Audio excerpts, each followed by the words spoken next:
Hey everyone, Mr. Wineland here, going over section 5 of chapter 6, talking about the Romans and going into a little bit about uh, Romans' roots of Western civilization. And when we talk about Western civilization, is like Europe and United States, and talking about the modern Western world, because we're kind of viewed as the Western world to the Eastern individuals. I call it, what did the Romans ever do for us? Meaning, like, what did they ever do for us? But so we have to understand that a lot of the images in Rome, like gladiators in combat, temples of marble, soldiers marching in war, life was kind of like that, but there was so much more to it.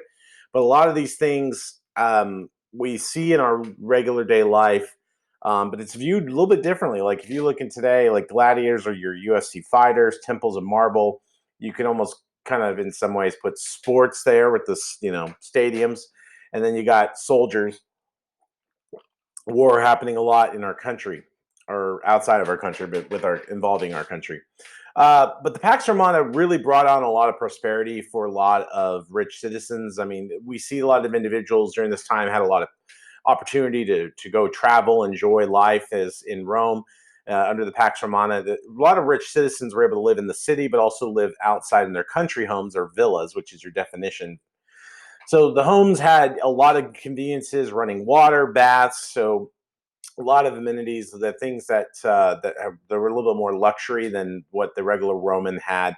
So a lot of wealthy men were involved in politics as well. Your answer number 18 is right here. I mean, to be a public official, you weren't being paid, so you had to be very wealthy in order to afford the job. So you had to have some money to be a public official. But politicians worked to perfect their public speaking. They would have a lot of different interest groups with the common influence in life, going out to the square and to certain common places to speak.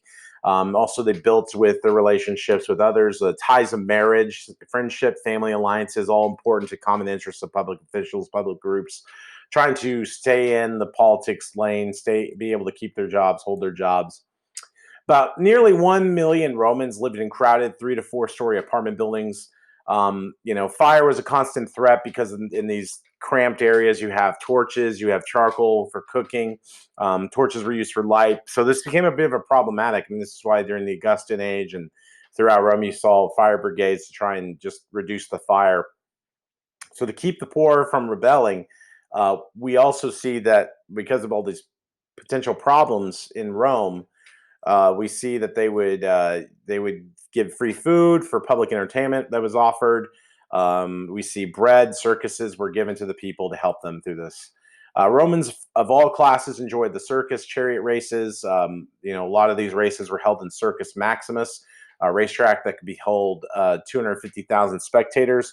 Also, they also had smaller um, also like theater, or smaller theater, where mimes, jugglers, dancers, acrobats, clowns were there. We see amphitheaters were very big spectaculars. A lot of wild animals battled each other for professional fighters. Gladiators contests, most popular, performed in Colosseum, holding 50,000 people. Some very popular places for recreation.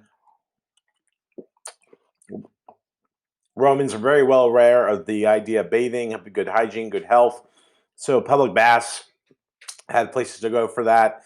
They had steam rooms, meeting rooms, pools for socializing. We also see that in Roman society, family was important. So the head of the family or Roman family was pater familia, which is the family father, the oldest living male. Had a lot of extensive powers over the members of the family, could tell them what they can and could not do. They were the ones that they listened to over their sons, their wives, their sons' wives, their daughters. I mean, they had full control. So if, like, for example, my daughter wants to get married in the paterfamilias way, she would have to come to me about marrying a certain boy, and I would have to be the one to be like yes or no. And so and then within the family structure, virtues of simplicity, religious devotion, obedience emphasized. Adoption was important as well in Roman society as a way to ensure family name would be carried on. So eventually, if there wasn't a male heir, like somebody only had mostly girls, they would sometimes adopt a teenage boy to eventually grow into a man that would carry on the name. Women could do little without intervention of a male guardian, but more freedom in lower classes, so they had a little bit more freedom than that of higher family classes.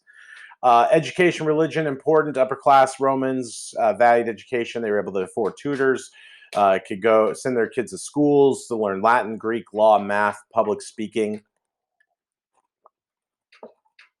Romans adopted much of the Greek mythology. Also, Egyptians, and others were a big part of their lesson. Each family worshipped local household gods, penates. Many worshipped the emperor.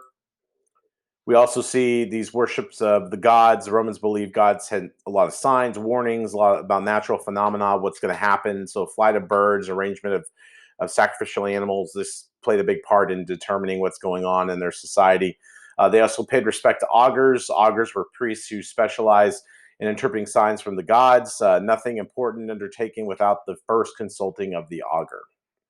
And so you can see here, this is a public bath here in England. But you can see also there's like some other pools and steam rooms and stuff. But that's kind of what the Romans built in England.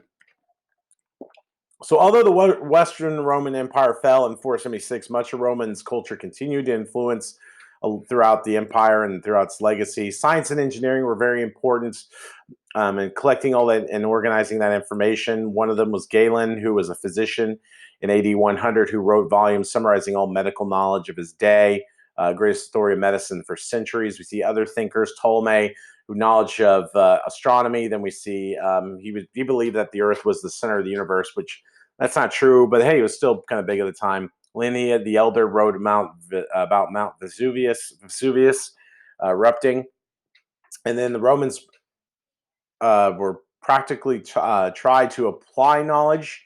Like with the Greeks, they were all like, "Hey, I want to know it all, be Mister Know It All." Knowledge was all about their key, but the Romans were like, "Yeah, we want the knowledge, but we want to apply it. We want to use it, not just try to prove that we're smarter than anybody." So they gained some science planning from their cities. They're building water, sewage, building water pipes and sewage systems, improving farming.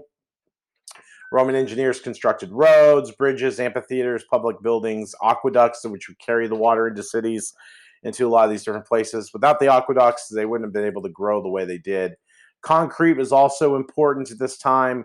We see concrete was needed to help build these big, amazing structures that still stand today.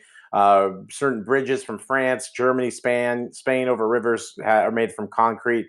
Roads connected the Roman provinces still survived. Part of that was concrete mixing concrete with the brick that they use. And you can still actually see some of these roads today that you could actually, in some ways, drive a car on it. Added urban plan to every city, which they conquered, many still seen today. Locations, we see that many throughout Europe, they had a lot of their architecture was built around Europe, North Africa, Southwest Asia. Dominant advances of the arch and the vault. The arch and the vault actually helped them build these big, massive buildings and have used for centuries, still in many countries. A lot of their ruins, even though some of these buildings still stand, some are not quite in good shape or have fallen apart, but the ruins have inspired individuals like Michelangelo with St. Peter's Basilica in Rome, and then Thomas Jefferson with the library in Virginia. As far as also with Rome, their language has kind of carried over. With the Romance languages, Latin has been able to breed a lot of different languages: Spanish, French, Italian, Portuguese, Romanian. Even in English, we use some Latin words like etc., veto, curriculum. We see literature has been also a big part of that with drama. One of them is Virgil, one of the greatest Roman writers, and then law. Romans used law, civil law based on written code, adopted by many countries, even in our country today. And we see even civil law as well, systems carried to Asian, African American colonies. Roman influence still a big part of today, and so we've seen a lot of this happen in Romans, not just in Roman society, but societies that have carried on. So, all right, that's going to do it for chapter 6. We're done. Woo! Thanks again. See you in class.